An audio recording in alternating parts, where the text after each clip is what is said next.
¿Está claro esto? ¿Estamos todos de acuerdo? ¿Alguna duda? ¿Algo para comentar? ¿Algo para decir? ¿Algo que quiera que repita? Es muy importante esta parte, digamos, de cinemática. Bueno, sigo adelante entonces. Bueno, hay un movimiento típico, un MRV característico, que lo vamos a estudiar como caso especial. El único caso de MRV que vamos a entrar en detalle es este, que habla de los objetos que están acelerados por la aceleración de la gravedad. Sabemos o conocemos ya que todos los objetos en la cercanía de la Tierra son acelerados por la aceleración g, que vale 9,8 metros sobre segundo al cuadrado. La aceleración de la gravedad en la cercanía de la Tierra, para nosotros, vamos a considerarlo una constante. O sea, g es constante, 9,8. La realidad es que puede variar un poquito la gravedad con la altura y con la latitud en el globo terráqueo, pero la variación es muy poca y nosotros no lo vamos a tener en cuenta. Así que para nosotros la gravedad siempre va a ser 9,8 arriba de una montaña, a nivel del piso, abajo del agua, etc. Entonces, un par de palabras de dónde viene esta situación. Bueno, hace muchos años, en el 1600, Galileo demostró arrojando objetos desde la torre de Pisa, descubrió que todos los objetos se aceleraban con la misma aceleración independientemente del peso o del material del objeto. Antes se creía que una cosa más pesada, por ejemplo de hierro, caía con mayor aceleración que un objeto más liviano, por ejemplo de papel. Bueno, Galileo demostró que eso no es así, que todos los objetos caen acelerados por g en las cercanías de la Tierra, que la diferencia de velocidad con la que llegan al piso se debe a la fricción del aire, nada más. Aquí hay un link en el que está en YouTube, que después si quieren lo miran, donde los astronautas en la Luna, que no hay fricción del aire, no hay atmósfera, arroja un martillo y una pluma desde una altura y los dos llegan al mismo tiempo al piso. O sea que se demuestra que la aceleración de la gravedad es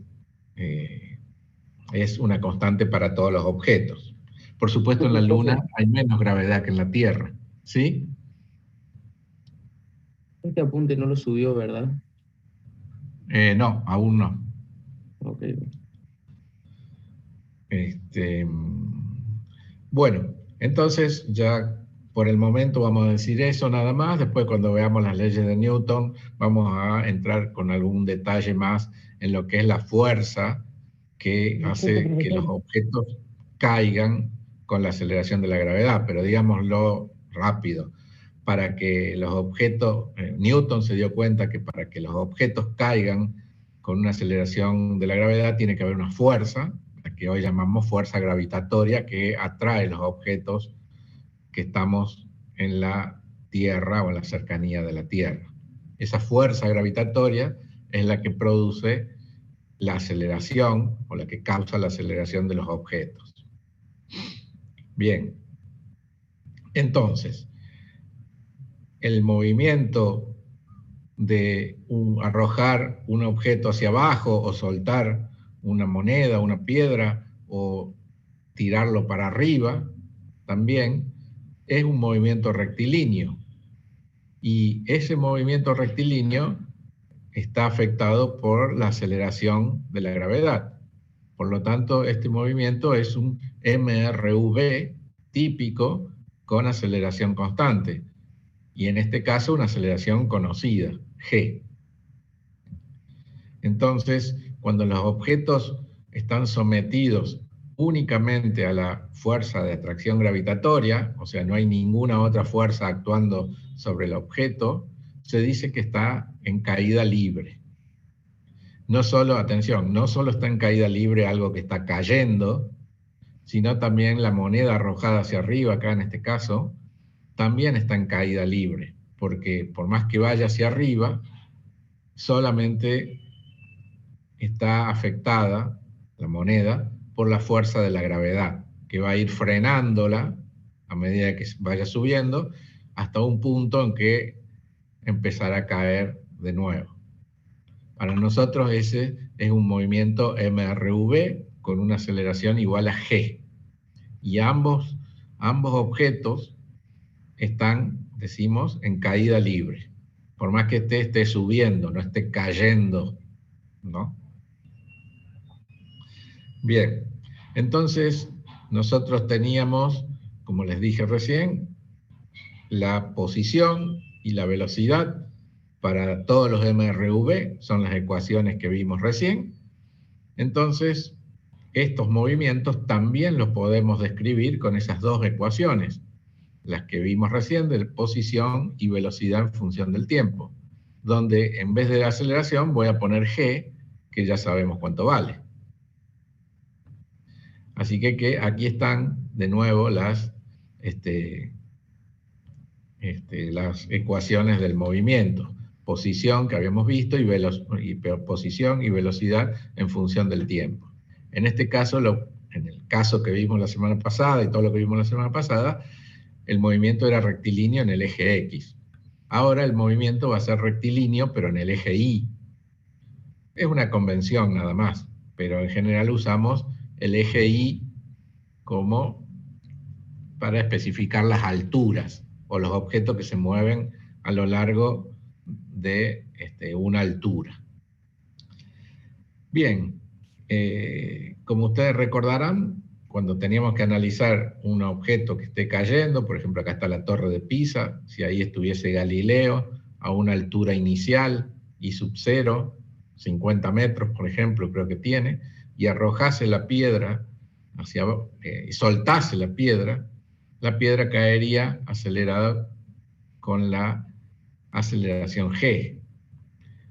Si yo pongo el sistema de referencia así como está dibujado aquí, que es lo habitual, pero no obligatorio, pero habitualmente se hace así, el piso sería la altura 0 y voy ascendiendo positivamente con las alturas, 10, 20, aquí 50 metros de altura, o sea que el eje Y es positivo hacia arriba. En este marco de referencia, si ustedes recuerdan, las velocidades, cuando Y, recuerden cuando era X positivo, las velocidades positivas tienen que tener la misma dirección que el eje positivo. Por lo tanto, las velocidades serán positivas cuando un objeto se mueva para arriba. Por ejemplo, la moneda que tiraba recién para arriba, en esa parte del movimiento va a tener una velocidad positiva. Pero cuando el objeto esté cayendo, la velocidad va a ser negativa, porque tiene sentido contrario al positivo del eje de la Y. ¿Y qué pasa? Como esta velocidad va aumentando hacia abajo, quiere decir que está acelerado por una aceleración en el eje Y, que también apunta para abajo. Sabemos que la aceleración g siempre apunta hacia el piso. Por lo tanto, en este marco de referencia, g, o la aceleración, la tengo que tomar como menos g, ¿sí? Ya que la velocidad es negativa para abajo y empuja, o sea, va haciendo que aumente la velocidad para abajo, o sea, cada vez va a ser más negativa la velocidad. Por lo tanto, si ustedes recuerdan la definición de aceleración, velocidad final menos velocidad inicial, resulta que cuando el objeto va para abajo, la gravedad o la aceleración la tengo que colocar menos g en las fórmulas.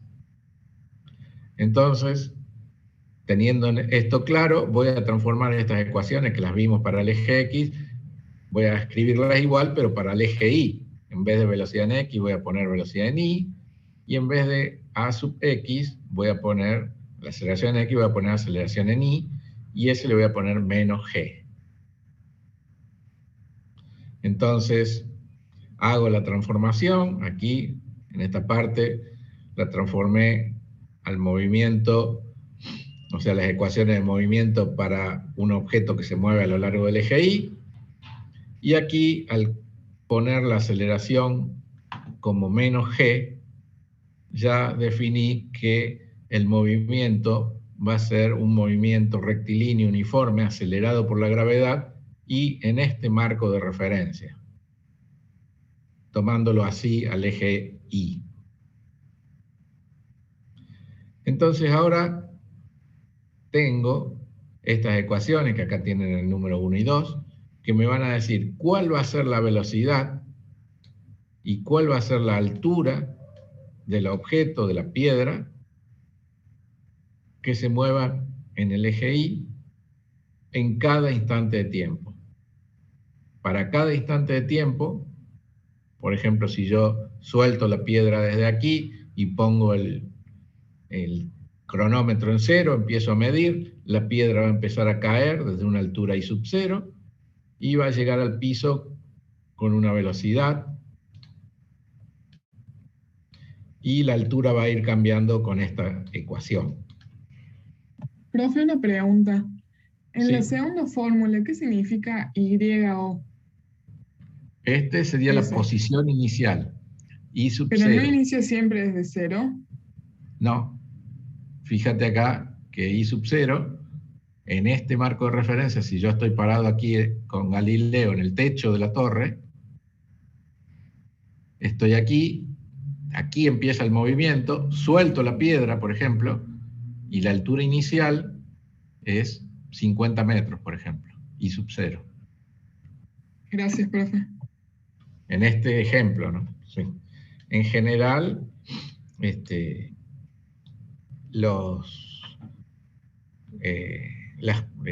tipo de problemas de piedras que se arrojan para arriba o para abajo, siempre hay una altura inicial. Pero bueno, hay que ver. Y la velocidad inicial, V sub 0 I, es la velocidad con la que se arroja la piedra en el instante inicial. La piedra, si la suelto, la velocidad inicial va a ser 0. Ahora, yo puedo arrojarla hacia arriba la piedra, como ahora vamos a ver un ejemplo, o la puedo arrojar empujándola para abajo. Esa velocidad inicial que le imprimo está dado por este número y este número, donde si lo arrojo hacia arriba la piedra, la velocidad inicial es positiva, y si la arrojo hacia abajo con una velocidad inicial, la velocidad es negativa. Generalmente arrojamos las piedras hacia arriba, por lo tanto la velocidad inicial es un número positivo. G siempre lo sabemos, así que estas ecuaciones me darían, desde que t es igual a 0 hasta que la piedra llegue al piso, que pasen unos pocos segundos, me darían todas las velocidades y todas las posiciones de la piedra. Estas ecuaciones serían todas las ecuaciones, digamos, me representan todos los movimientos de una piedra arrojada así con aceleración g. De nuevo, ¿qué va a cambiar de mi problema? Cuando tengo un problema específico, bueno, va a cambiar la velocidad inicial y la posición inicial. Porque la gravedad, la aceleración en este caso, es siempre la misma. Veamos un ejemplo numérico, que está en el libro, ¿no? Acá dice que una persona, un chico, lanza desde lo alto de un edificio, una piedra con una velocidad inicial de 20 metros por segundo hacia arriba. ¿Sí? Fíjense acá en el dibujito, que considero ahí el punto A, el momento inicial. El chico lanza la piedra hacia arriba con una velocidad inicial de 20 metros por segundo. El edificio tiene una altura de 50 metros de alto, o sea, está en la terraza. Y la piedra apenas libra el borde del techo en su camino hacia abajo, o sea, lo que quiere decir es que hace un movimiento rectilíneo, ascendente y descendente. Bueno, acá vamos a usar G, en vez de 9,8 vamos a utilizar 10, así se hacen los cálculos más fáciles. Quiero saber, por ejemplo, cuál es la altura máxima que llega a la piedra y cuál es la velocidad con la que llega al piso la piedra. También puedo querer saber cuánto tiempo está la piedra en el aire desde que sale de la mano. Bueno, hacemos el esquema como siempre hicimos, como hicimos el otro día, recuerdan, donde en cada instante de tiempo, y principalmente el momento inicial, abrimos así un globito y ponemos los datos que tenemos, principalmente las condiciones iniciales de mi sistema. Aquí, en mi problema, me pide que calcule cuál es la altura inicial, por lo tanto, el punto B es otro punto importante del movimiento, que también voy a abrir aquí el globito y voy a ver qué datos tengo allí. Y el punto el punto E también es otro punto importante porque me pide que calcule, por ejemplo, la velocidad con la que llega la piedra justo antes de tocar el piso. Entonces, ¿qué tenemos aquí? En el momento que la piedra es arrojada de la mano, que lo llamo punto A, por eso todos tienen su índice A, en ese instante T es 0 porque empiezo a medir el tiempo. La altura I sub A, o sea, es la altura inicial, el I sub 0 que hablábamos recién, y es 50 metros, positivo, porque empiezo a medir las alturas desde el piso. Fíjense que remarco aquí el signo positivo. La velocidad con la que sale de la mano dice que es 20 metros por segundo hacia arriba. O sea que la velocidad hacia arriba es la velocidad inicial y la tengo que tomar como un número positivo en este marco de referencia. Y la aceleración es 9,8, bueno, o 10 vamos a utilizar aquí con el signo menos, por lo que hablamos recién. Entonces yo tengo que estas son las condiciones iniciales, o por lo menos los datos que yo tengo de mi piedra. Por lo tanto, partiendo de estas ecuaciones, que son las generales de cualquier movimiento de una piedra o de algo arrojado hacia arriba, o afectado solo por la gravedad, reemplazo en esas ecuaciones por los valores numéricos de mis condiciones iniciales. Entonces, pongo aquí velocidad inicial 20 y posición inicial 50 metros, y me quedan ahora estas dos ecuaciones que me van a decir la altura y la velocidad de la piedra para cada instante de tiempo t de mi problema, de mi piedra, de este que estoy analizando. Entonces, vamos a ver qué ocurre ahora. Yo ahora quiero saber lo que ocurre aquí en el punto B, porque me dice que quiero saber cuál es la altura máxima. Bueno, fijémonos en la velocidad que lleva la piedra. Aquí la piedra sale de la mano con 20 metros por segundo, se arroja hacia arriba, y como la gravedad frena la piedra porque tiene sentido contrario a la velocidad, fíjense que la velocidad apunta hacia arriba y la gravedad, o sea la aceleración, apunta hacia abajo, eso hace que la piedra se vaya frenando porque está soportando una fuerza de frenado, la fuerza gravitatoria. Entonces vemos que la piedra va disminuyendo su velocidad de 20, 10, 9, 8, 3, 2, 1, y después empieza a bajar y la velocidad ahora es un valor negativo, menos 1, menos 10, menos 20. O sea que pasa de un valor positivo a un valor negativo de la velocidad. En este punto, en el punto más alto, resulta que la velocidad, entonces, si pasa de un número positivo a un número negativo, en ese punto tiene que pasar por un valor 0. Porque no puede cambiar la velocidad de un número positivo a un número negativo. Tiene que pasar necesariamente por un valor denominado o que consideremos 0. Por lo tanto, en ese instante, solo en el instante que está en el punto más alto, la piedra, la velocidad va a ser 0. Y de ahí va a empezar a crecer con valores negativos a medida que vaya cayendo, porque la aceleración de la gravedad lo va a ir haciendo que la velocidad aumente cada segundo 10 metros por segundo, a medida que va cayendo. Entonces, en este punto, lo que se hace 0 es la velocidad. A veces, o es común el error de considerar que en este punto la aceleración es 0. Y la aceleración aquí es la gravedad. Y como les dije, la gravedad es una constante. ¿Y una constante qué quiere decir? Justamente, que es constante, que no cambia. Por lo tanto, la gravedad nunca puede valer 0.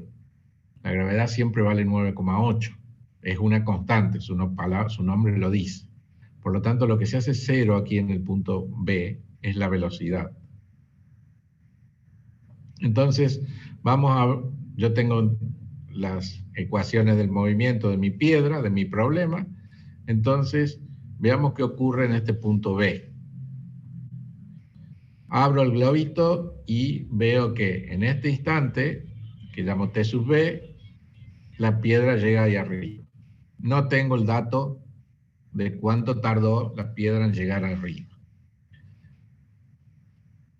Va a estar a una altura, la piedra va a tener una altura I sub B, que es justamente lo que tengo que calcular, así que no lo sé tampoco. La velocidad en ese punto, por lo que analizamos recién, es 0. Y ese valor es importante porque en ese momento, en ese instante, la velocidad se hace 0. La aceleración sigue siendo 9,8 menos. Entonces, al hacerse 0, la velocidad en este instante, resulta que en mis ecuaciones, aquí la ecuación 3, quiere decir que la velocidad cuando t está en el punto más alto, t sub b, o sea, en el instante más alto de la piedra, t sub b, esta velocidad es 0. Por lo tanto, escribo aquí y puedo despejar cuál es el instante de tiempo en el que ocurre esta situación. Tomando g como 10, menos 10 en realidad, me da que el instante ocurre a los 2 segundos, desde que salió de la mano. ¿Sí? En ese momento, para ese instante t, la altura es máxima. Entonces, me voy acá a la ecuación 4, y para t igual 2 segundos, esta altura tiene que ser máxima. Reemplazo aquí en 4, en la ecuación 4, t igual a 2 segundos, y me da que la altura máxima me dio más 70 metros. Esto es totalmente correcto porque la altura inicial era 50 metros, estaba arriba del techo, y quiere decir que me dio 20 metros más. O sea, es totalmente posible que la altura máxima sea 70 metros, positivo. Si me hubiese dado 40 metros, por supuesto que estaría mal. Si me hubiese dado 7.000 metros, también estaría mal, porque es mucho. Entonces este valor, cuando lo analizamos, es totalmente lógico o posible. Si parte de la altura 50 metros, que llegue hasta una altura 70 metros, con respecto al piso. Bien. ¿Me siguieron hasta allí?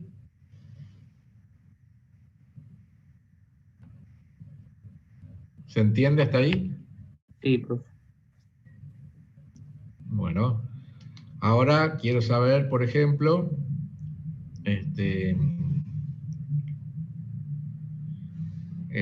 ahora quiero saber, por ejemplo, qué pasa en el punto E.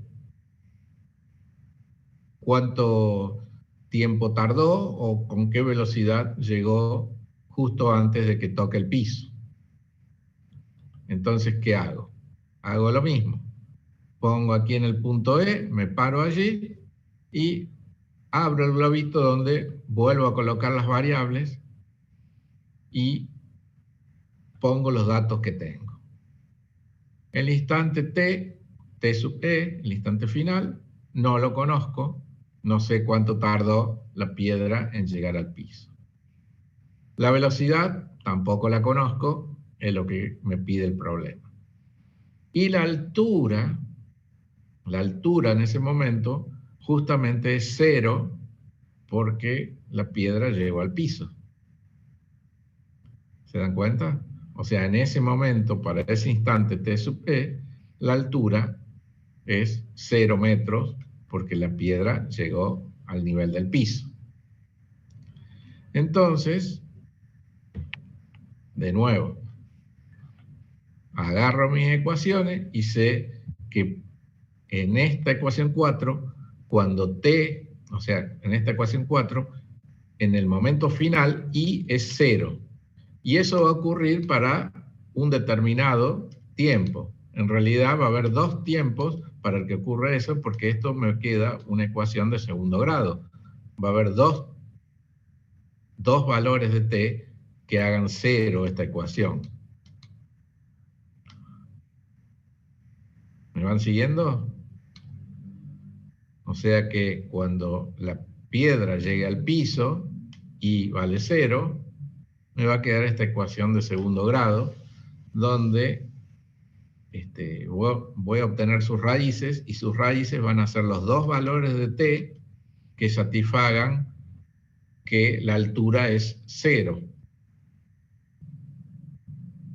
O sea que va a haber dos valores. En este caso, que tengo todos los datos, resuelvo por Bhaskara o por quien sea la ecuación de segundo grado y me da dos tiempos, dos valores, 5,74 positivo y menos 1,74 negativo. Como en física no puede haber tiempos negativos, cualquier tiempo que a ustedes les dé negativo en sus cálculos significa que está mal. Lo descartamos y tomamos como válido este tiempo 5,74 segundos positivo. O sea que la piedra, desde que salió de la mano, tardó 5,74 segundos.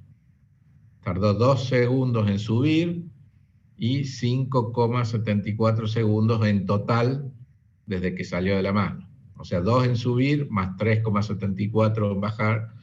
Aquí calculé la totalidad del tiempo. Bien, entonces si yo tengo cuál es el instante que ocurre eso, bueno, me voy de nuevo acá a la ecuación y puedo, conociendo T final, puedo conocer cuál es la velocidad con la que llega el objeto o la piedra al piso. Bueno, reemplazo en esa ecuación sin el tiempo, 5,74, y veo que la velocidad con la que llega es menos 37,4 metros por segundo. Menos significa que es un vector para abajo. Y es totalmente razonable, porque como les decía, en los tiros horizontales, las velocidades que van para abajo tienen que tener valores negativos. Por lo tanto, es perfectamente razonable y así tiene que darme un número negativo de la velocidad. Recuerden que la velocidad es un vector, por eso tiene valores negativos. ¿Sí? ¿Me siguieron? Sí, profe. Sí. Bueno, los problemas podrían pedirme que calcule, por ejemplo, cuál es la velocidad con la que pasa aquí cuando está bajando la piedra. Podría preguntarme, aquí está como punto C, el punto C, por ejemplo. Profe, Sí. entonces diríamos que cuando llega la piedra o el objeto a su punto B, la velocidad es la que queda en cero. En ese instante, instante la velocidad es cero. Ok, En todos los tiros hacia arriba, en ese instante, la velocidad en el eje Y es cero.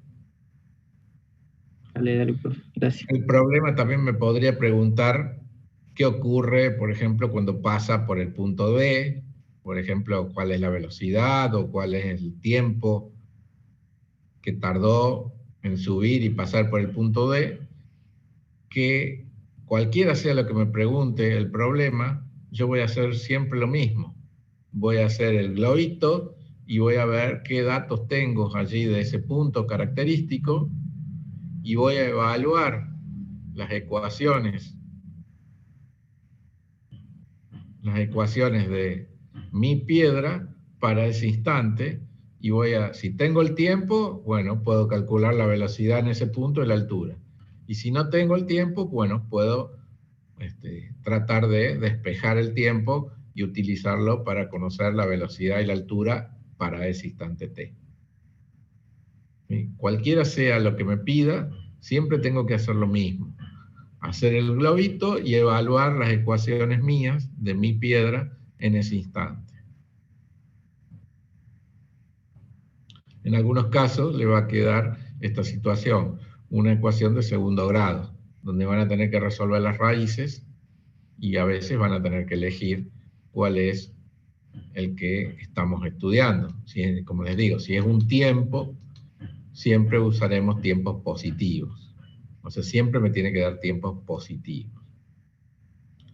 Por último, grafico las ecuaciones de mi piedra. Fíjense, estos eran los valores numéricos. Yo tengo todos los valores, tengo los 50 metros que eran la posición, la altura inicial, y 20 era la velocidad inicial, y G, que es la aceleración, también la conozco. Por lo tanto, yo puedo agarrar la computadora, una aplicación que me grafique esta ecuación, y me va a dar esto, que me va a dar cuál es la posición en función del tiempo.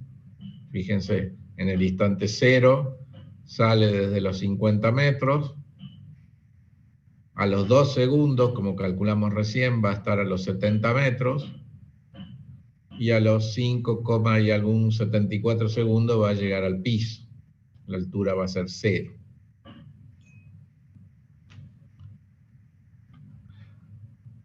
También puedo calcular la velocidad de la piedra en función del tiempo. Tengo la ecuación de mi piedra. Parte desde que la arroja el chico con la mano, la arroja con una velocidad inicial de 20 metros por segundo positivo. Empieza a bajar la velocidad siguiendo esta ecuación de esta recta, empieza a 20, 10 y a los 2 segundos, que es cuando está en el punto más alto, la velocidad es 0. Y ahí empieza a tomar valores negativos la velocidad hasta que llega a los 5,74 segundos, que toca el piso, la piedra, y que corresponden a menos 37 metros por segundo que calculamos recién. ¿Sí? Fíjense cómo grafiqué con la misma escala de tiempo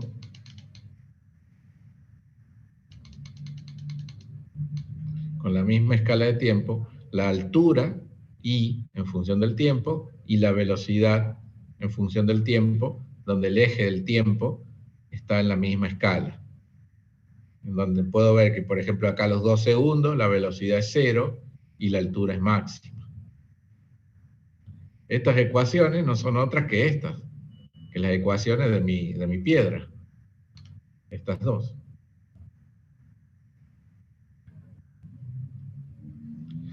Por lo tanto, ustedes cuando tengan que resolver este tipo de problemas, bueno, tienen se hacen así como lo hice yo aquí, es la forma más fácil de resolverlos. ¿Sí? ¿Qué les parece? Está bueno, profe. Bien, profe. Bueno, con esta deducción o con esta forma de pensar el problema, van a poder resolver cualquier tipo de problemas de piedras arrojadas hacia arriba, etc. Profe, en el gráfico suelen, en los exámenes suelen pedir gráfica de los movimientos, tanto en MSV y caída libre.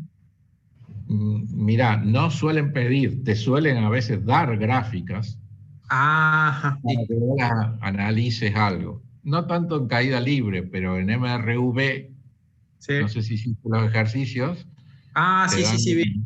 dan las gráficas generalmente de la velocidad, o te pueden dar el gráfico de la velocidad en función del tiempo, y te piden que dibujes cuál es la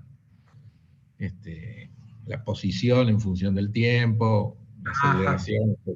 Tenés Ah, que entender bien las gráficas, hay que entenderlas bien, hay que mirarlas, masticarlas, sacarle toda la información disponible y trabajar con las ecuaciones, ¿no? Tengo la ecuación, las ecuaciones, tengo las gráficas, a ver, y ver. Yo les sugiero que ustedes, que siempre que hagan problemas de MRV, siempre dibujen la posición y la velocidad en función del tiempo, porque eso les va a ayudar mucho a entender el tema. listo, profe. Bien. Bueno, ¿alguna otra pregunta?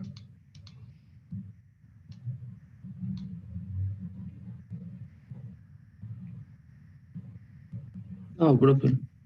Por mí no. Sí, acá Marco Junco me decía lo del martillo y la pluma, si no lo habían hecho en una cámara de vacío. Posiblemente se probó originariamente o se hizo así. Creo que hay en un videíto de Quantum Fracture, una página, un youtuber lo hizo en una cámara de vacío. Pero yo les compartí allí un link donde lo hizo real el astronauta. ¿Sí? Lo hizo el astronauta en la Luna, ¿no? Ahí está el link en el PDF. Después lo mira.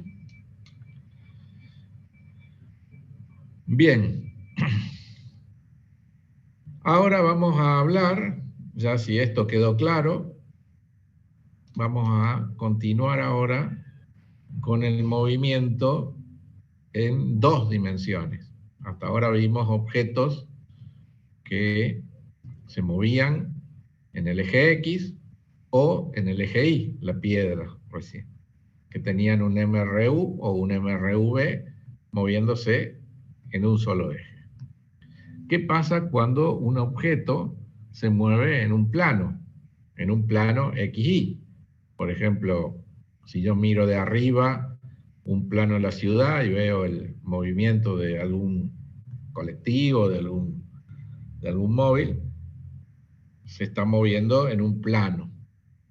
Yo puedo ahí marcar los ejes coordenados, X, y ver cómo se mueve en el plano mirado desde arriba un colectivo. O puedo ahora, por ejemplo, aquí en mi habitación, ver un mosquito y puedo ver que más allá que se mueve en 3 dimensiones, yo podría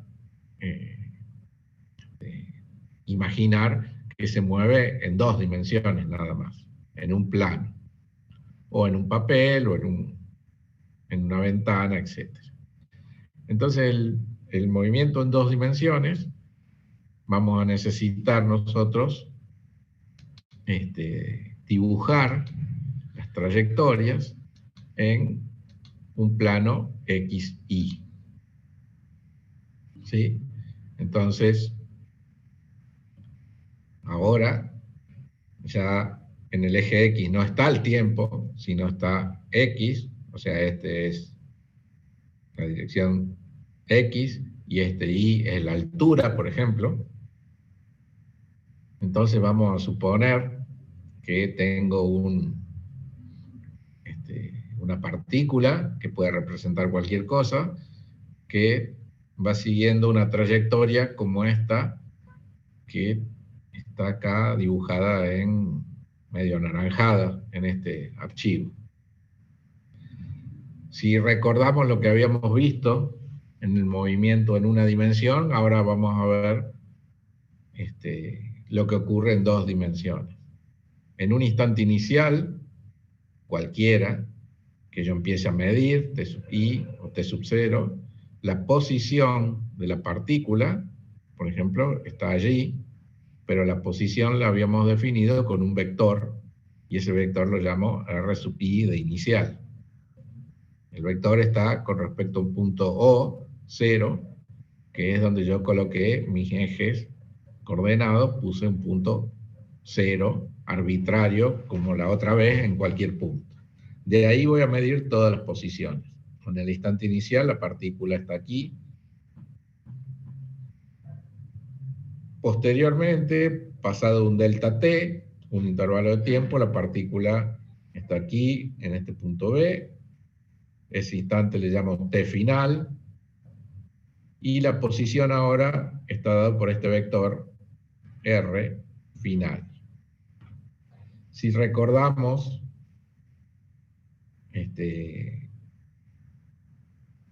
la definición de desplazamiento que habíamos visto, habíamos dicho que el desplazamiento era delta R, la diferencia del vector final menos el vector inicial. Entonces, si yo resto este vector, RF menos RI, me va a dar otro vector, que acá está dibujado, que lo identificamos con delta R, pero no es otra cosa que el desplazamiento de la partícula. Entonces, teniendo en cuenta eso y recordando que la velocidad promedio era el vector delta R, o sea, desplazamiento, dividido el intervalo de tiempo delta t, t final menos t inicial, resulta que esto es la velocidad promedio. Y si yo quiero saber cuál es la velocidad instantánea, o sea, en el instante, por ejemplo, t sub i, ¿recuerdan qué era lo que hacíamos? Reducíamos el intervalo delta t, de modo tal que el desplazamiento también se reducía, y el punto B se iba acercando al punto A, porque delta t era cada vez más pequeño, delta R se iba haciendo cada vez más pequeño, y decíamos que cuando delta t tiende a 0, el cociente entre delta R y delta t tendía a ser el valor de la velocidad en el instante TI, por ejemplo. Y esa velocidad la llamo velocidad instantánea. Acá hice otra trayectoria más marcada para que se vea. Si yo tengo el punto A y el punto B correspondiente al T final, y voy a achicar, ahí tengo el vector desplazamiento, delta R, el que estaba acá, delta R, acá lo dibujé distinto, delta R, este es otro ejemplo, pero para que ustedes vean, delta R1 es este. Si yo voy achicando el tiempo, la partícula va haciendo este movimiento, ¿no? Si yo voy achicando el delta t, resulta que el punto B se va aquí, y ahora el delta R apunta para aquí, es este delta R2. Si achico nuevamente el tiempo, B, el punto B se me mueve aquí, y delta R ahora es este delta R3. De modo tal que en el límite, cuando delta t tiende a 0, el punto B va a estar casi al lado del punto A, y delta R va a ser un vector que va a tener esta dirección. Y que esa dirección, justamente, como es la definición de velocidad instantánea, delta R sobre delta t, la velocidad instantánea es igual, numéricamente igual, a la pendiente de esta recta. En este punto. Por ejemplo, si yo quiero saber la velocidad instantánea en este punto, puedo calcular esto, o puedo dibujar la tangente, así como está aquí en verde, y calcular la pendiente. Si la pendiente me da, por ejemplo aquí me da menos, qué sé yo, 60, 90, qué sé yo, 130 grados, por ejemplo,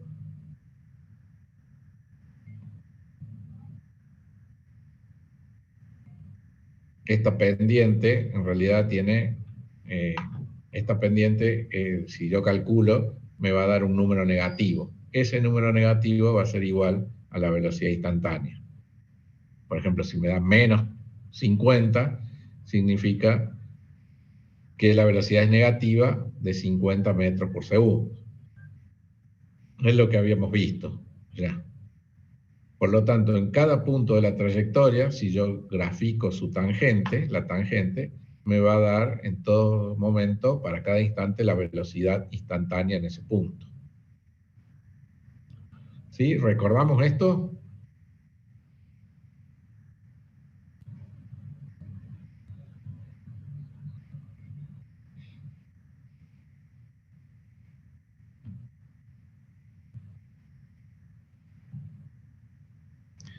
Bueno, entonces si ustedes pueden recordar, o sea, ahora hagamos un esfuerzo y recordemos lo que habíamos visto los primeros días de que vimos cinemática.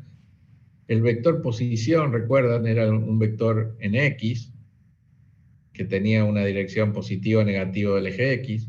La velocidad era en el eje X, hacia un lado o hacia otro, en un sentido o en otro, y resulta que la aceleración también estaba en el eje X, ya sea que lo aceleraba al móvil o lo frenaba. O sea que el vector posición, velocidad y aceleración en el movimiento rectilíneo estaban todos en el eje X, o en el eje Y, como vimos recién en la piedra. Todos en el mismo eje. Ahora en dos dimensiones vemos que el vector posición tiene componentes X e Y. El vector velocidad también tiene componente X e Y. Y la aceleración también tendrá componente X e Y. Por lo tanto, en un movimiento curvo, no es tan obvio para dónde apuntan los vectores velocidad y aceleración cuando una partícula se está moviendo en un plano. Veamos esto. Hagamos este delta R, que era el vector posición final menos el vector posición inicial, pongámoslo en función de sus componentes. Aquí tengo el vector RI inicial, donde aquí tenemos la componente en X, la componente en Y, y podemos generalizar también diciendo que hay una componente en el eje Z, pero nosotros no la vamos a tener en cuenta. Está acá escrito nada más, pero no hay que darle, o sea, no vamos a ver nada en el eje Z, siempre se va a mover en el eje X e Y. Esta es la notación. Esta es la componente del vector R inicial en X, y esta es la componente del vector inicial en Y. El otro vector, el posición final, también tiene componentes en X y en Y, eventualmente en Z también. Definimos el desplazamiento como la diferencia entre el vector final y el vector inicial. Si hago eso analíticamente, resulta que me va a quedar la resta de los componentes en X menos la resta, más, la resta de los componentes en Y. Y a eso les puedo llamar que el desplazamiento de la partícula es un vector que está hecho o está formado por las componentes desplazamiento en el eje X más desplazamiento en el eje Y. Si divido por delta t para obtener la velocidad promedio, resulta que divido todo por delta t, me va a quedar entonces que la velocidad promedio también es igual o también tiene componentes en X y componentes en Y. Por último, si hago tender a cero el tiempo, la velocidad promedio se me transforma en velocidad instantánea, por lo tanto el vector velocidad va a tener componentes en X y en Y.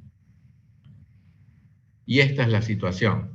Fíjense, gráficamente. Esto en celeste es una trayectoria de una partícula cualquiera, y aquí está identificado en 2 puntos, D y E, cualquiera, cuál es la velocidad en cada punto.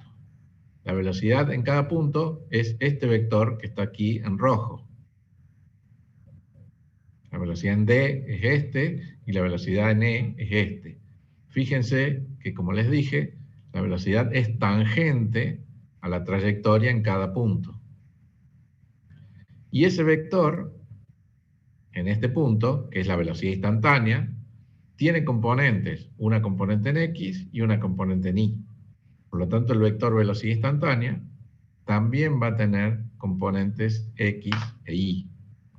Y va a ir cambiando en cada punto sus componentes, por lo tanto va a cambiar su módulo y su ángulo en una trayectoria curva. ¿Sí? Entonces, ahora veo, por ejemplo, que si la posición, el vector posición, eran, por ejemplo, 2 vectores de este tipo, cualquiera, el vector velocidad también apunta en direcciones variadas. Va a depender de la trayectoria que siga. Y podemos escribirlo en función de sus componentes en X y en Y. ¿Se entiende? ¿Entienden esta notación, no? Con los versores.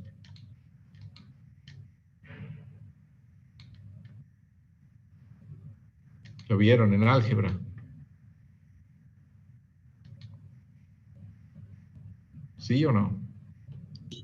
Sí, profe. ¿Lo vieron? ¿Se entiende entonces? Bueno, entonces tenemos ahora que en el movimiento en 2 dimensiones tenemos esta situación. Tenemos vectores posición, que tienen componente X e Y, y tenemos vectores velocidad, que también tienen componente X e Y, y que en cada punto de la trayectoria va a ser tangente, va a ser un vector tangente a la trayectoria. Nos falta ver ahora cómo es la aceleración cuando un objeto está moviéndose en el plano. Hacemos un pequeño descanso.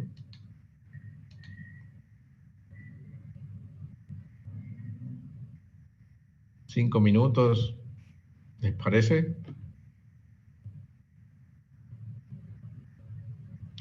Bueno, a las 1:40 volvemos. Dale, profe.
Bueno, aquí estamos de nuevo.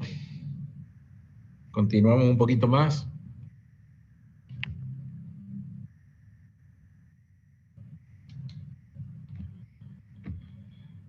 Bien.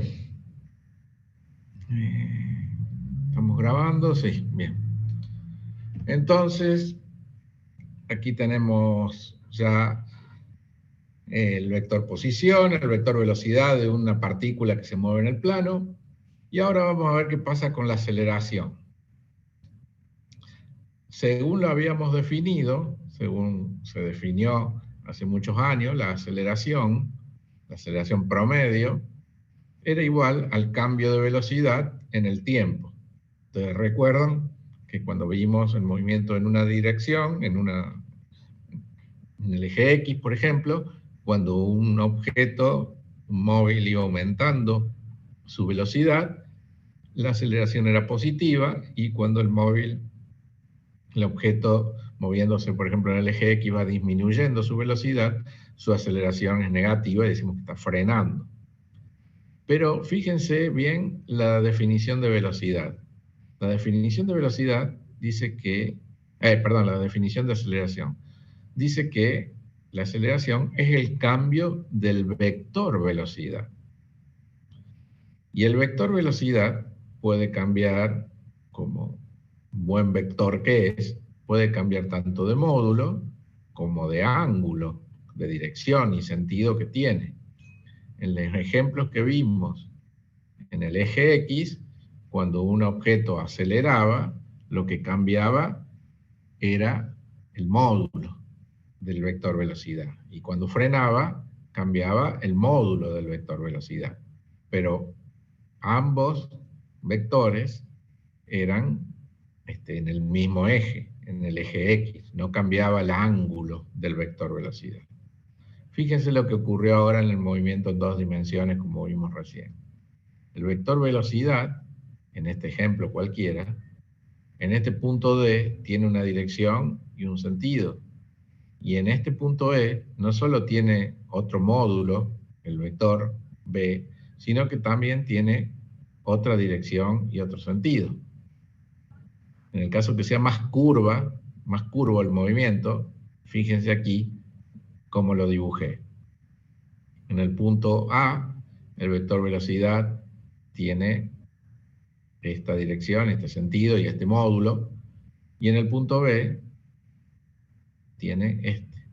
Si yo quiero calcular la aceleración promedio, según la definición, es el vector velocidad final menos el inicial, que llamo delta B. ¿Y cómo hago a restar estos dos vectores? Bueno, puedo descomponerlo en sus ejes X e Y, pero acá lo hago gráficamente para que ustedes vean lo siguiente. Agarro el vector velocidad, lo dibujo aquí al costado. Agarro el vector velocidad inicial y agarro y lo coloco aquí, unidos aquí por el origen. Si yo resto velocidad final menos velocidad inicial, bueno, me va a dar un vector que llamo delta B, o cambio de velocidad, que gráficamente es este vector. Aquí se la resta. Bueno, ustedes saben cómo se resta dos vectores gráficamente. Fíjense que esta sería el vector resta B final menos B inicial. Entonces, el vector delta B tiene esta dirección. Y si yo veo aquí la aceleración, tiene la dirección del vector delta B. O sea que la aceleración tendría la dirección, el vector aceleración tendría la dirección como delta B en este tramo del movimiento. Entonces aquí ocurre, o esto lo interpretamos del siguiente modo. La aceleración produce, en realidad, recuerden que la aceleración es provocada por una fuerza. Cambiemos un poquito el chip de nuestra mente y recordemos algo de las leyes de Newton que debemos haber visto en el secundario o en el cursillo de ingreso. Fuerza igual a masa por aceleración. O sea, la aceleración es provocada por alguna fuerza. Para que un auto acelere, tiene que haber una fuerza de un motor que lo haga acelerar. Por lo tanto, la aceleración es provocada por una fuerza. Esa fuerza hace cambiar la velocidad del objeto. Si hace cambiar solo el módulo de la velocidad, el objeto se mueve solo en línea recta. El objeto acelera o frena, pero se mueve en línea recta, un MRU-V. El módulo de la velocidad, o sea, la velocidad solo cambió el módulo. Pero si la fuerza provoca una aceleración que también hace cambiar la dirección del vector velocidad, lo que va a ocurrir es que la partícula ya no va a seguir una línea recta, sino que va a seguir una línea curva. Por lo tanto, allí podemos interpretar que la aceleración, cuando hace cambiar la dirección y sentido de la velocidad, en última instancia está haciendo cambiar la dirección de la partícula y saliendo de un movimiento rectilíneo y haciendo un movimiento curvo. ¿Qué les parece? ¿Se entiende eso o les parece muy extraño, muy tomado de los pelos?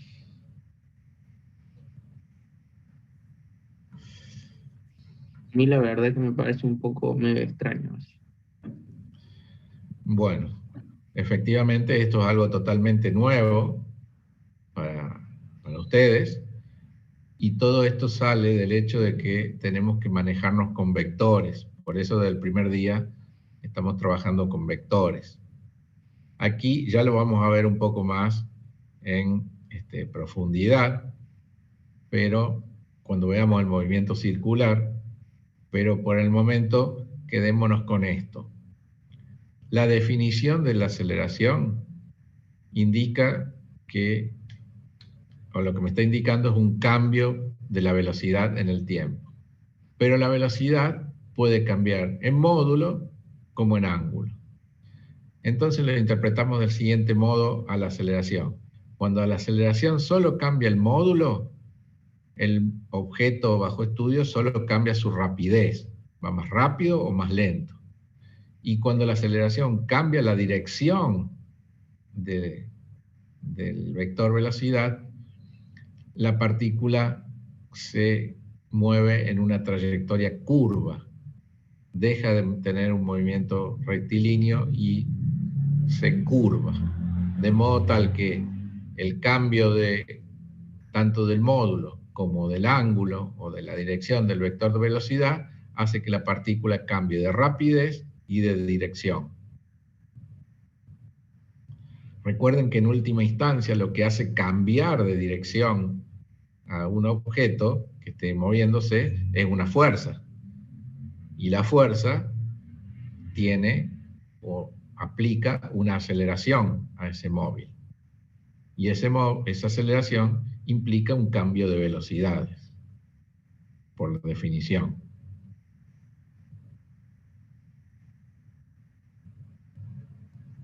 ¿Sí?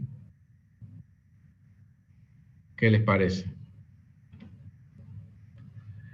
La aceleración puede también descomponerse, el vector aceleración, en una componente en X y una componente en Y. Por lo tanto, ahora en el movimiento en dos dimensiones, los vectores posición, velocidad y aceleración, todos van a tener componentes en X y en Y y van a apuntar en direcciones, bueno, no les digo aleatoria, pero digamos no van a tener los tres las mismas direcciones y sentido, van a apuntar de acuerdo al movimiento para distintos lados. Ya lo vamos a ver un poco más ejemplos ahora de esto que estamos hablando.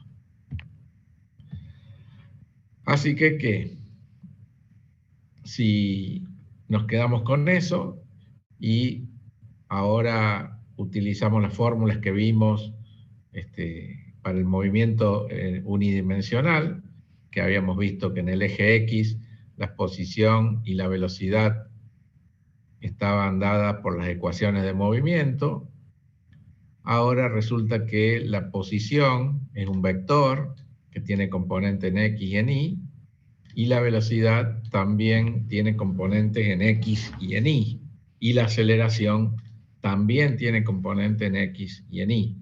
Por lo tanto, lo que antes eran dos ecuaciones en X y toda la posición, la velocidad y la aceleración, todos estaban sobre el eje X, ahora, si consideramos la aceleración constante y hacemos las mismas deducciones, llegamos a que la posición va a tener una componente en X, dado por esta ecuación, y una componente en Y, dada por esta ecuación.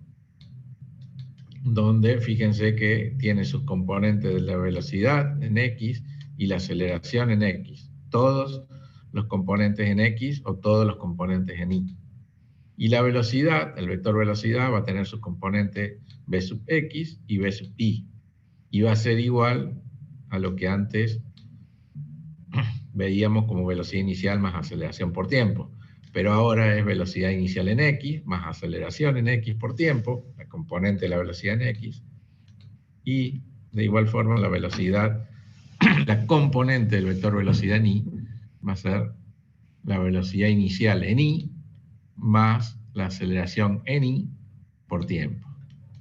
O sea, descomponemos en X y en Y tanto el vector posición como velocidad como aceleración. Y en vez de tener dos ecuaciones como teníamos antes, que me daban la posición y la velocidad en cada instante de tiempo, ahora tengo 4 ecuaciones que me dan las componentes de la posición y las componentes de la velocidad para cada instante de tiempo. ¿Sí? Esto sería entonces las ecuaciones de movimiento para un objeto que se mueve en el plano X, Y.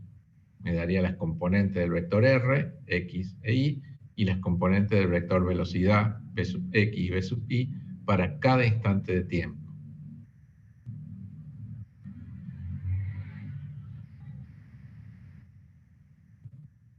¿Sí? ¿Sigo? Sí, profe. Sí.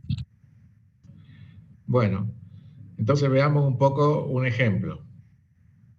Un típico movimiento en el plano es un disparo de proyectil. Un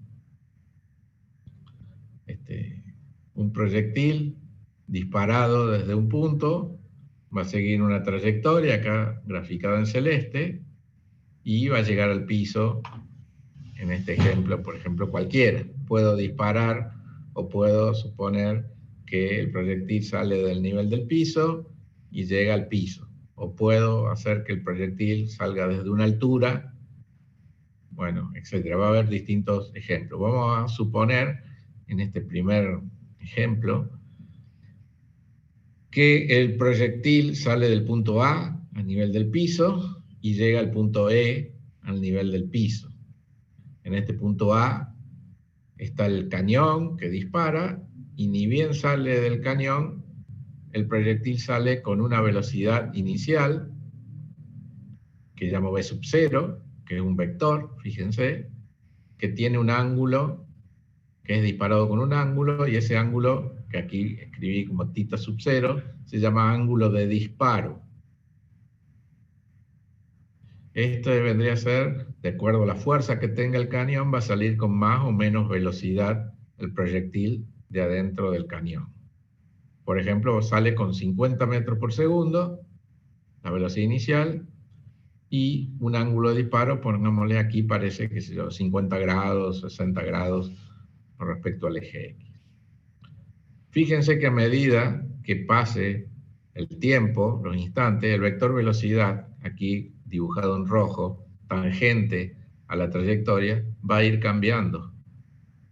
Cambia el módulo, cambia la dirección y cambia el sentido. ¿Sí? La posición en cada momento va a ser un punto de la línea celeste, de la curva celeste, que para determinarla la puedo escribir con una coordenada X y una coordenada Y. Vamos a suponer que el proyectil es arrojado y que no hay ninguna fricción del aire ni ninguna otra fuerza que esté actuando sobre el proyectil más que la fuerza gravitatoria, que actúa a través de la aceleración de la gravedad. O sea, el proyectil no es ni frenado por el viento, ni por el aire, ni empujado por nada.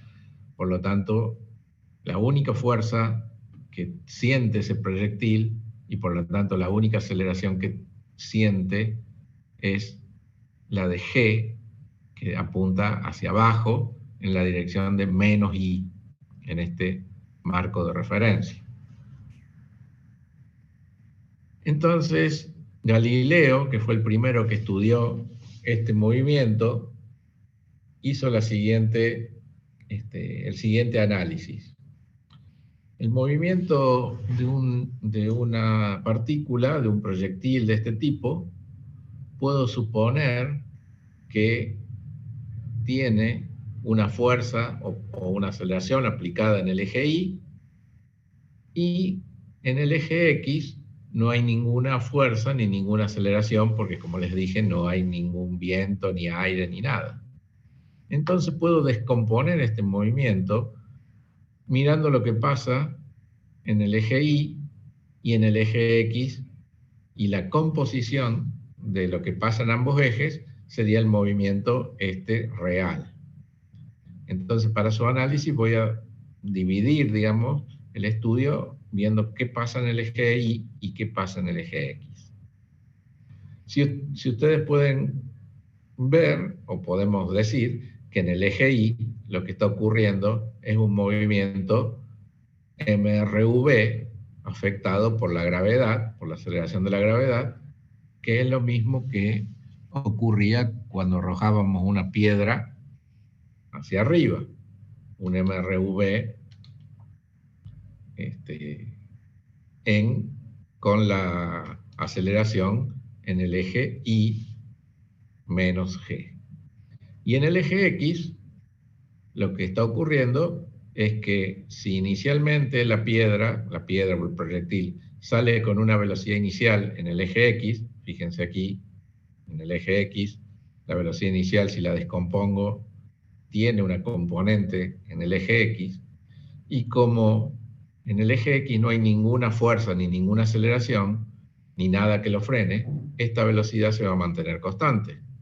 Por lo tanto, la piedra o el proyectil en todo momento va a tener una velocidad constante, o sea, en el eje X se va a mover como si se moviese con un MRU, velocidad constante. Entonces, fíjense aquí, si yo dibujo las componentes de la velocidad en los distintos instantes acá marcado A, B, C, D y E. La componente en X de la velocidad, que es la velocidad inicial, la componente de la velocidad que inicialmente tenía en el eje X, fíjense que en todos los momentos tiene la misma dirección y sentido. O sea, la velocidad en X no cambia en todo el movimiento del proyectil. Es como si en el eje X hubiese un MRU, aceleración cero. Y si yo me centro en el eje Y, la velocidad, la componente de la velocidad en Y inicial, que es esta, fíjense que a medida que pasan los instantes de tiempo, primero se va achicando y después cambia de sentido y empieza a crecer hacia abajo, lo mismo que ocurría con la piedra arrojada hacia arriba y que después cuando bajaba aumentaba la velocidad hacia abajo. Y eso está correcto porque está actuando sobre el eje Y la aceleración menos G. ¿Lo ven?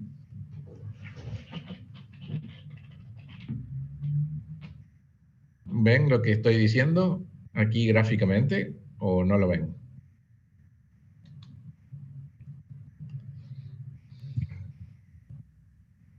Sí, se ve.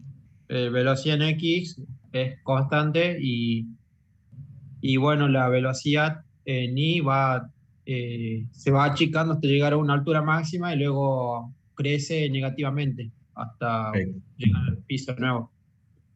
Perfecto, perfecto. De modo tal que la suma de esas componentes me va a dar la velocidad, el vector velocidad, en rojo aquí, en cada momento, con su módulo y su ángulo.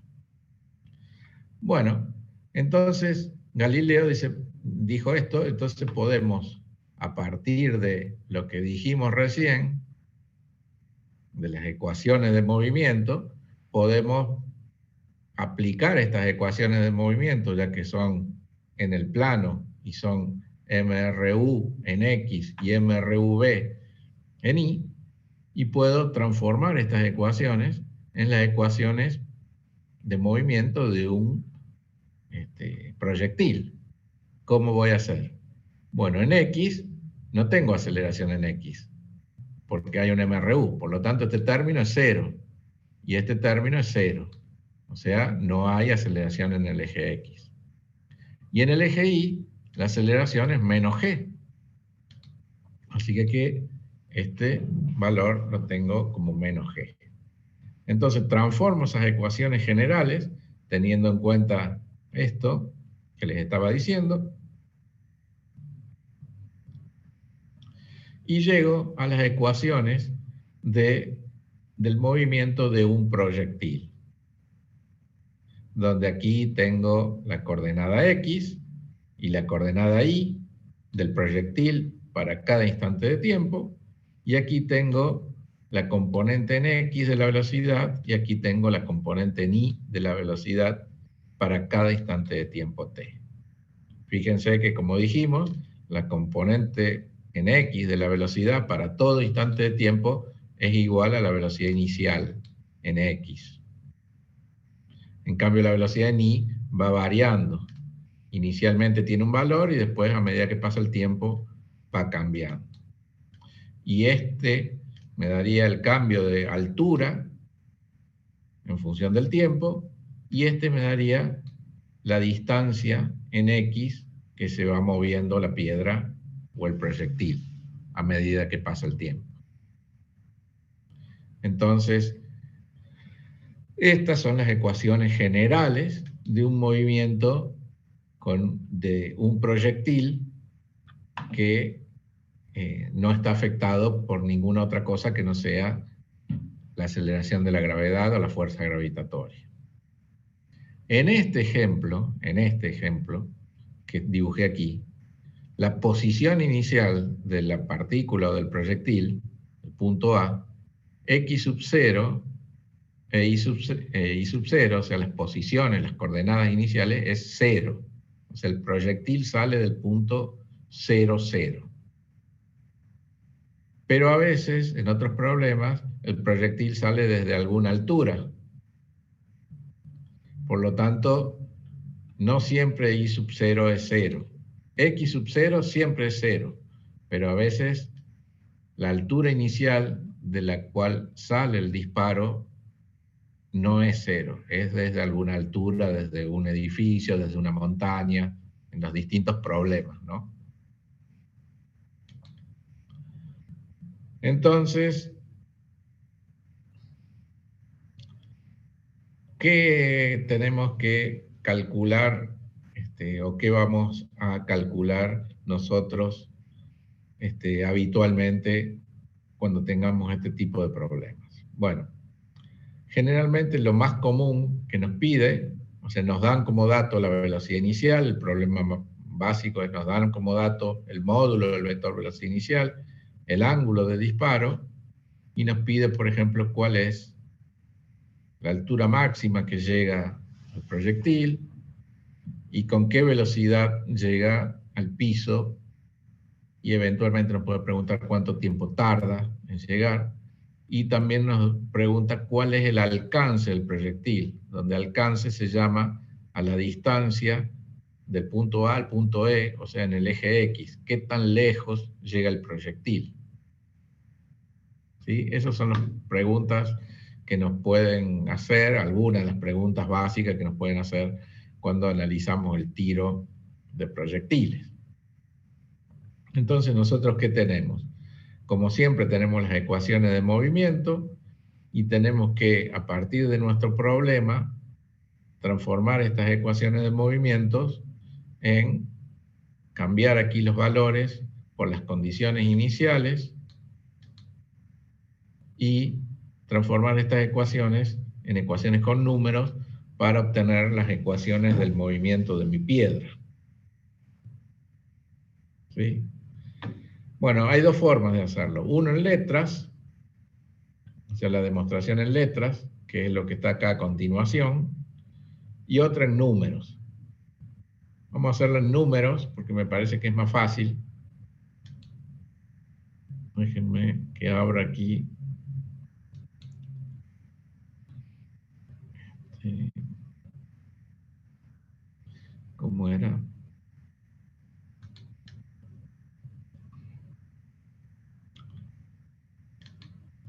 A ver un momento que busco el archivo, que me olvidé de abrirlo.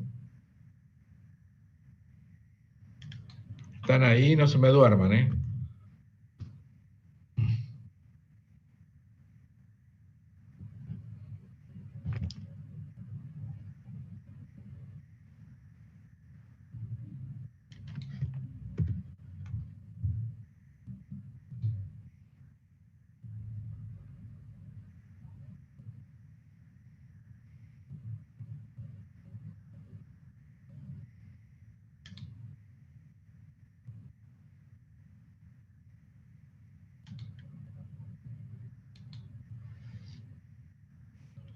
Ya estoy con ustedes.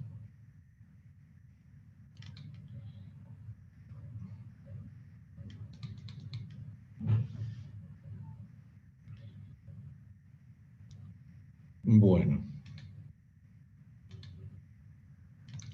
Entonces, fíjense. Aquí tengo un ejemplo. Perdón, este no era. ¿A dónde está?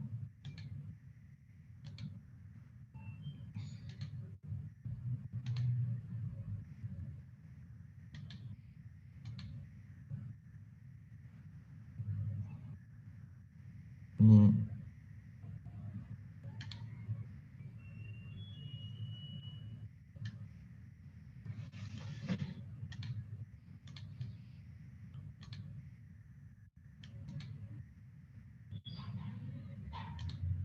Ahora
Profe, decía que estaba hablando, no se escucha, a ver.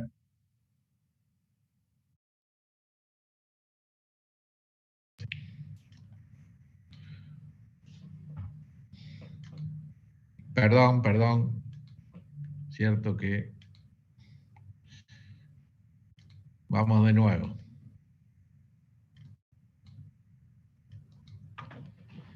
Entonces, tengo aquí un problema de un arquero de arco y flecha que dispara una flecha desde el piso con una velocidad inicial de 50 metros por segundo, o sea, el módulo, y un ángulo de 37 grados, o sea, el ángulo de disparo es 37 grados. Quiere que calcule la altura máxima, qué tan lejos llega la flecha, con qué velocidad va a llegar la flecha, cuál es la posición y la velocidad a los 5 minutos desde que salió del arco, el tiempo que está la flecha en el aire y la ecuación de esta trayectoria, o sea, la trayectoria esta que está dibujada aquí en celeste. ¿Cómo hago para resolver eso? Bueno, estas son las ecuaciones generales del movimiento de un proyectil. Para transformar esta ecuación general en las ecuaciones del problema mío, del arco y la flecha, tengo que reemplazar los valores de las condiciones iniciales en estas ecuaciones. ¿Y cuáles son las condiciones iniciales?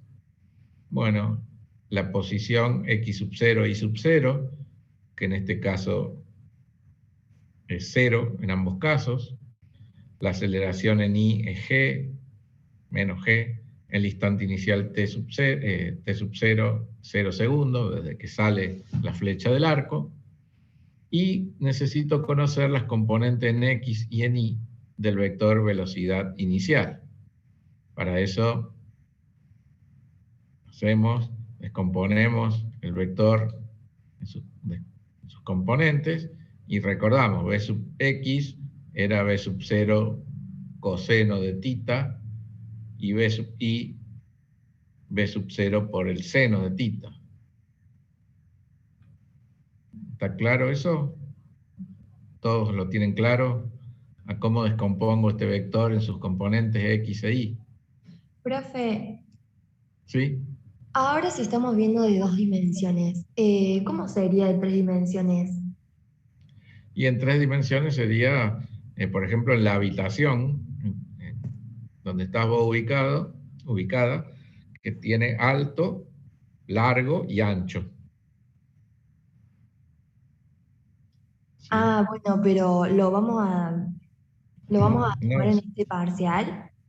No, solo vamos a ver movimientos en 2 dimensiones. Ah, bueno. Así en el plano.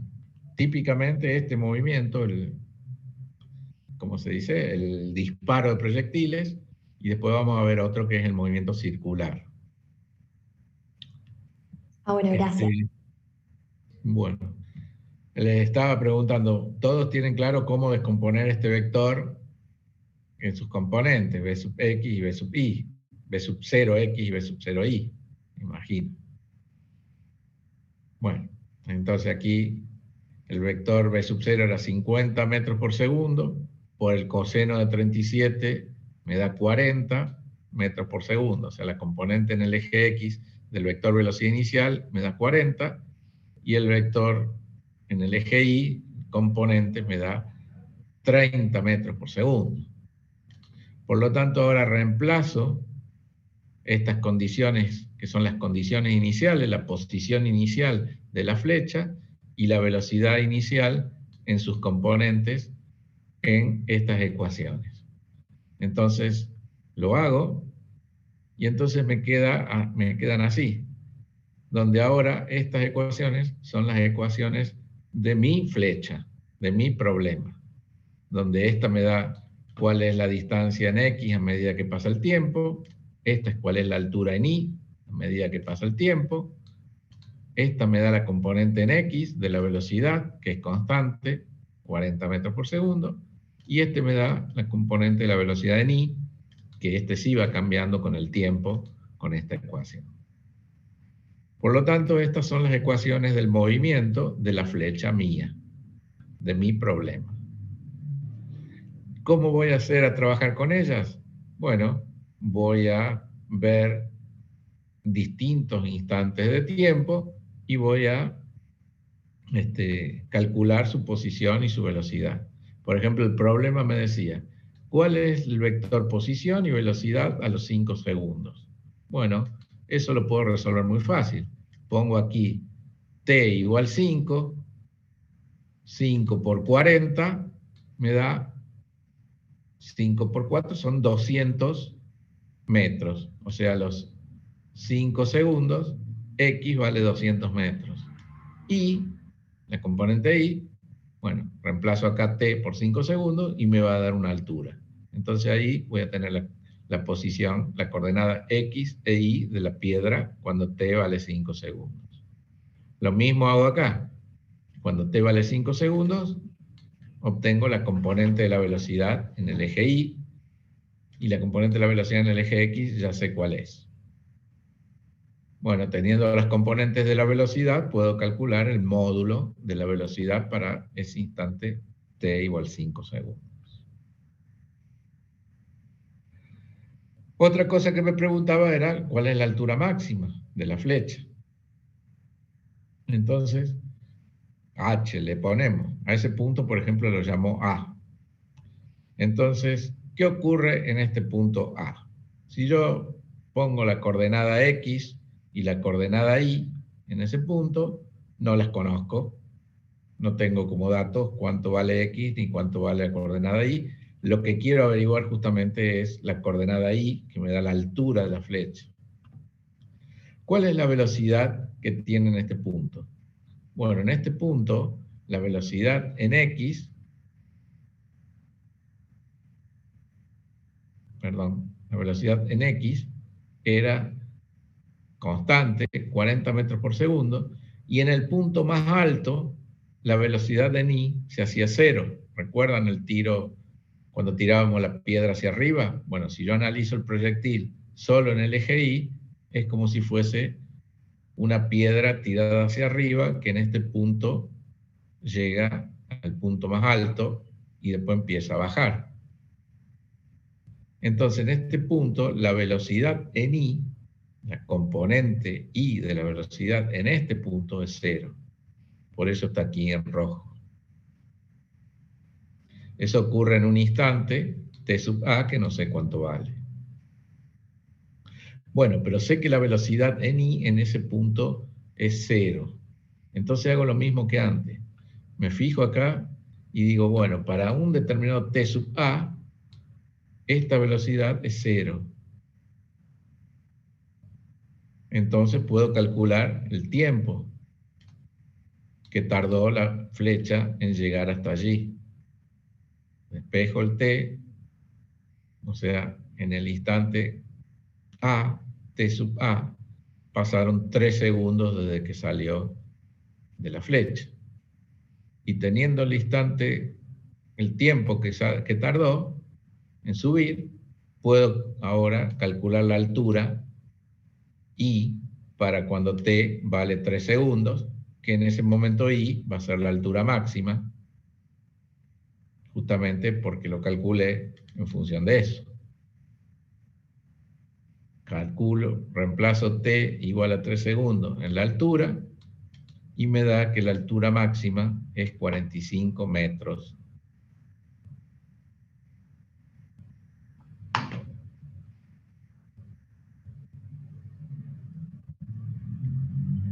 Segundo punto que me importa. Quiero saber cuál es el alcance, o sea, esta distancia, que se llama R por la palabra alcance en inglés, siempre le dicen R en los libros. O sea, lo que yo quiero saber es cuando llega acá al piso, cuánta es la distancia en el eje X que hizo la piedra. O sea, lo que yo estoy necesitando conocer es cuál es la coordenada de la flecha en este instante t sub b, cuál es la coordenada X, porque sé que la coordenada Y en ese instante es 0. porque y, fíjense, la altura es 0, llegó al piso. Y x, en ese punto, es el alcance. Entonces, igual que antes, si y es igual a 0, en ese momento, y es igual a 0, puedo calcular el tiempo que tarda la flecha en llegar allí.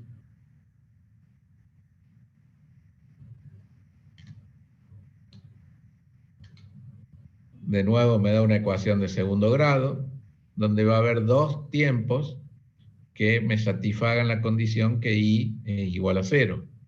Uno para t igual 0, que sería el instante que salió la flecha, y otro para t igual 6 segundos, que va a ser cuando llegue aquí.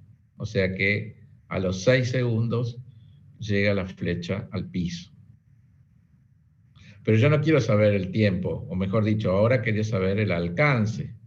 Bueno, teniendo el tiempo, me voy de nuevo a las ecuaciones de mi movimiento, y acá tengo cuál es la posición o cuál es la coordenada X para todos los instantes de tiempo.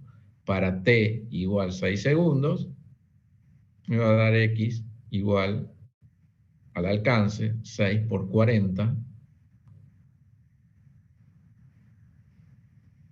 240 metros. O sea, la flecha llegó a los 240 metros de distancia desde donde partió.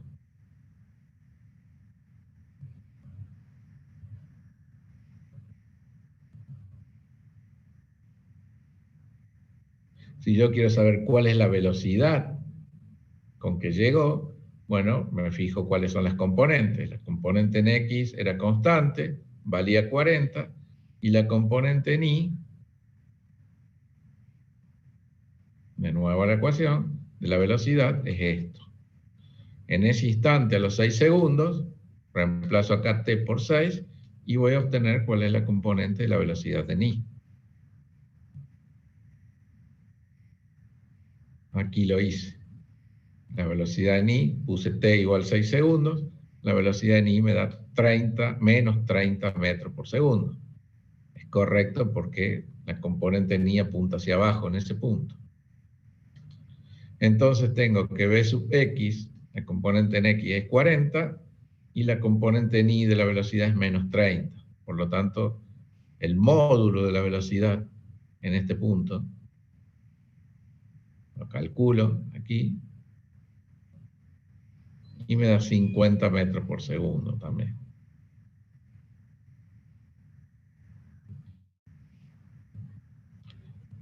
Bueno, aquí está lo que les decía del cálculo a los 5 segundos, lo calcula ahora. ¿Cuál es la posición y la velocidad? Bueno, la posición tiene coordenada X 200, la coordenada Y 25, y aquí está la velocidad.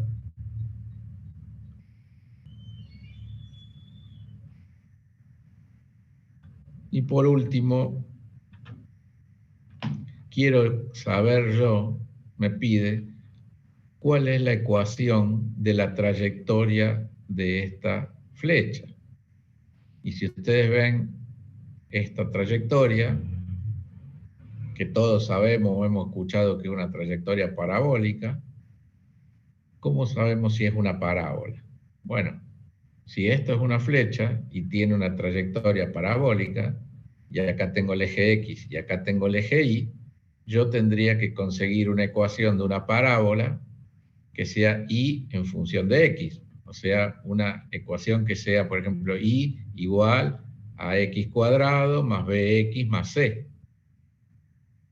Que sea la representación en una ecuación de esta parábola. ¿Cómo hago para eso? Y yo, ¿qué tengo como dato? Bueno, las ecuaciones de movimiento, donde este me daba Y y este me daba X. Pero ambos están en función del tiempo. ¿Qué puedo hacer yo? Puedo despejar el tiempo de acá y reemplazarlo acá. De modo tal que me desaparece la variable t y aquí me va a quedar una ecuación y en función de x. hago eso,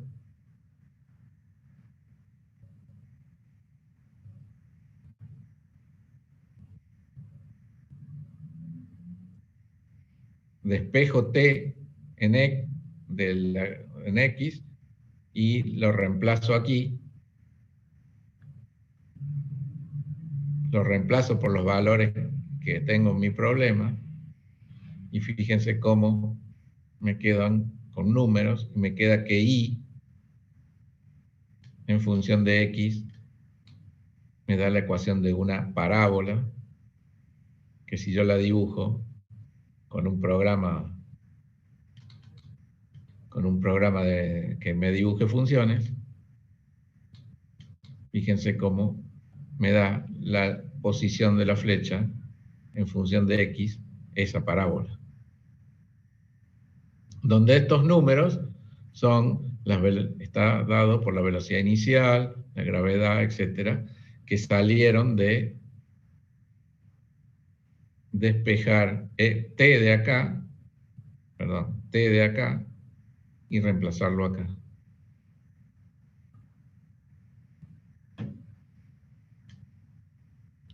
Entonces eso me da esta parábola. Fíjense que ahí está el punto que me daba la altura máxima, 45 metros. Aquí el alcance, 240 metros. Todos los puntos que me pedía el problema como dato, acá los puedo identificar en la ecuación de la parábola. Esta es la altura en función del tiempo, que también es una parábola. A los 3 segundos llega a la altura máxima, 45 metros, y a los 6 segundos llega al piso, de acuerdo a lo que calculamos. Lo calculamos justamente utilizando la ecuación y en función de t.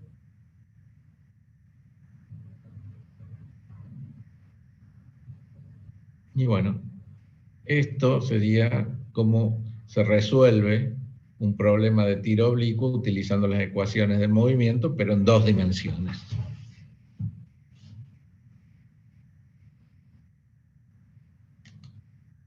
¿Qué les parece?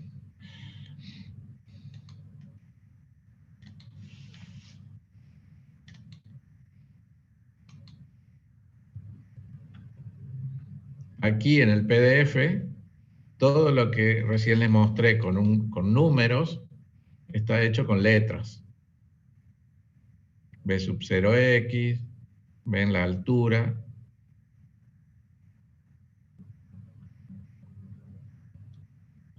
el alcance,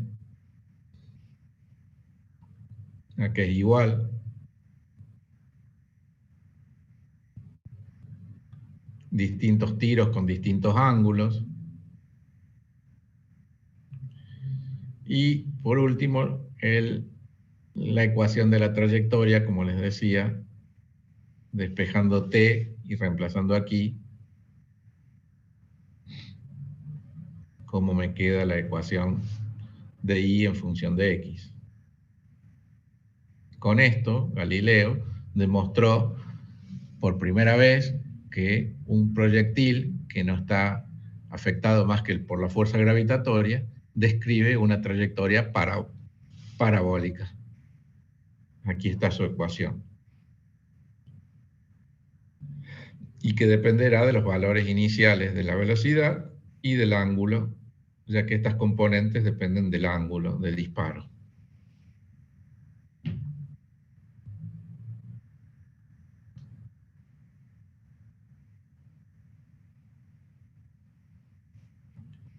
¿Sí? ¿Se entiende? Sí, profe. Esa ecuación se lo usa mucho, ¿no? La última. Sí, sí. Es muy importante. De alguna forma para el desarrollo de algún inciso o algo. No escuché, ¿cómo me dijiste? No, si hace falta demostrarla, digamos, desarrollarla. Sí, sí, en el teórico sí. Ajá. Bueno. Acá me pregunta alguien, Lautaro, si siempre la altura máxima va a estar a la mitad de la distancia total del recorrido. Bueno, eso ocurre cuando el objeto sale y llega a la misma altura. O sea, si sale del piso y llega al piso, esta parábola es perfectamente simétrica. Este punto va a estar a la mitad y va a tardar la mitad del tiempo en subir y la mitad en bajar. Siempre que la altura a la que dispare sea la misma a la que llega, sea perfectamente simétrico. Si la altura a la que dispara es distinta del piso, se dispara desde una altura, por ejemplo, bueno, la situación ya no es perfectamente simétrica y llegará al piso en otro momento. ¿Sí? Fíjense que en estos ejemplos que yo mostré, la altura inicial I sub 0, en este caso y en los ejemplos que vimos, es I sub 0 igual 0. Pero si el disparo se produce desde alguna altura, este número hay que ponerle la altura inicial, I sub 0. Y entonces la ecuación va a tener un término más, va a tener el término independiente de la ecuación cuadrática. Así que hay que tener en cuenta eso. Tienen que hacer este mismo análisis, pero teniendo en cuenta esto.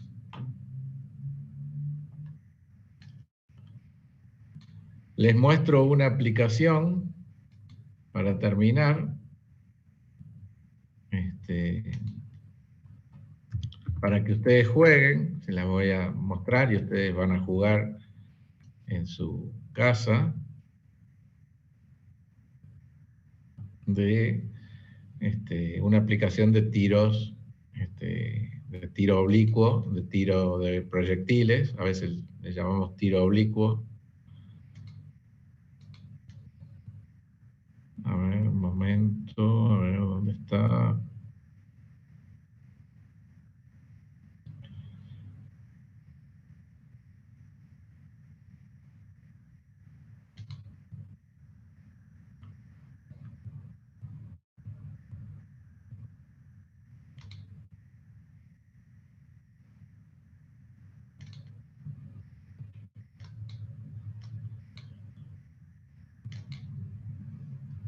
Bueno, aquí está.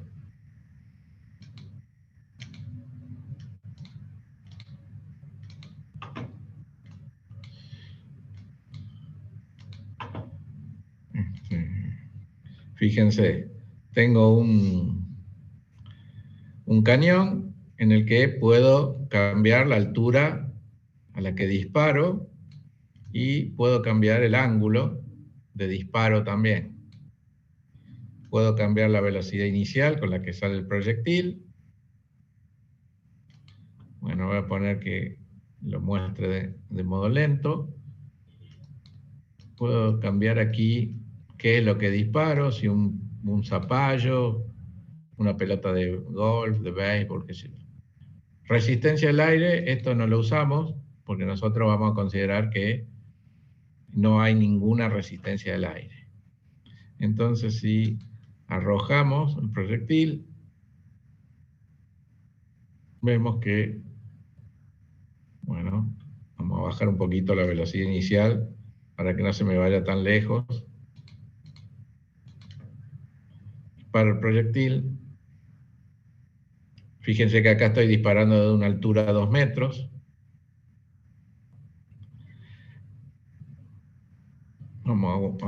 Si aumento la velocidad con la que sale el proyectil, fíjense que llega más alto, por supuesto llega más lejos. Este programa lo que hace, esta aplicación, es justamente calcular con las ecuaciones que vimos recién de movimiento, la posición y la velocidad en cada punto. Fíjense que aquí tengo los vectores, en el que puedo hacer que me dibuje el vector velocidad con sus componentes en X y en Y. ¿Cuáles son?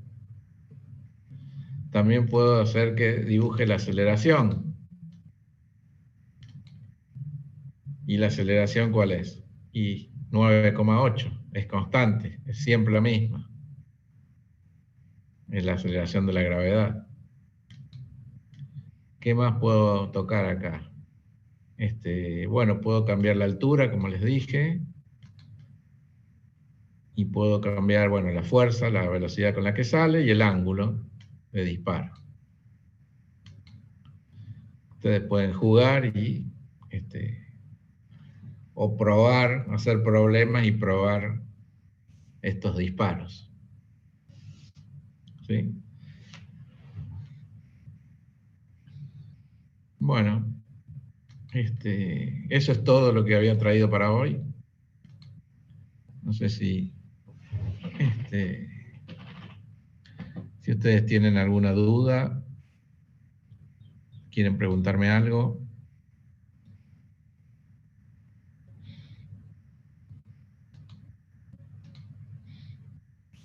Bueno, entonces dejamos aquí. Más tarde o mañana les comparto la grabación y los archivos. ¿Les parece? Sí, profe. Bueno, que tengan